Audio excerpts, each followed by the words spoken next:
ও মাইরা, আর জেনে রাখো, পুরোহিত মশাই আরতি করলে শুধু উলু দিতে হয় এমনটা নয়। কীর্তনিয়া যখন এইভাবে হাতটা ঘোরায়, এই হাতটা ঘোরানো মানে সকলকে হরি বল দিতে বলে আর উলু ধ্বনি করতে বলে। তাহলে হরি বল হরি বল। আরে কে নিবি বলে ছুটে ছুটিয়া,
মানে দর্শন করা।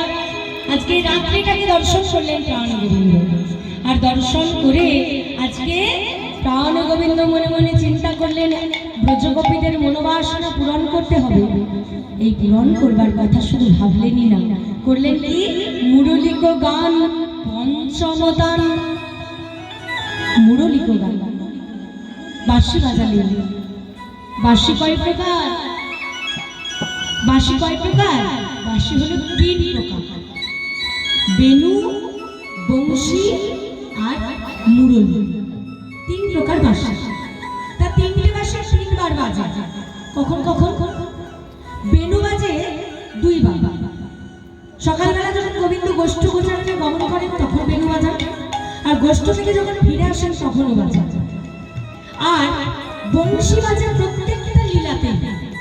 ভগবান যত লীলা করেছেন সবের বাজে বংশী, আর মুরলী বেজেছিল একবারই।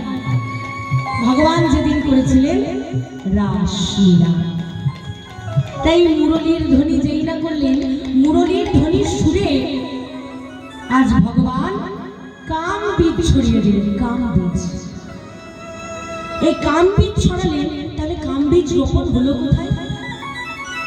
মনে করো ও মা, আমি যদি এখন মনে মনে ভাবি যে আমি এই শতরঞ্জির উপরে 4-5টা বীজ ছড়িয়ে দেব,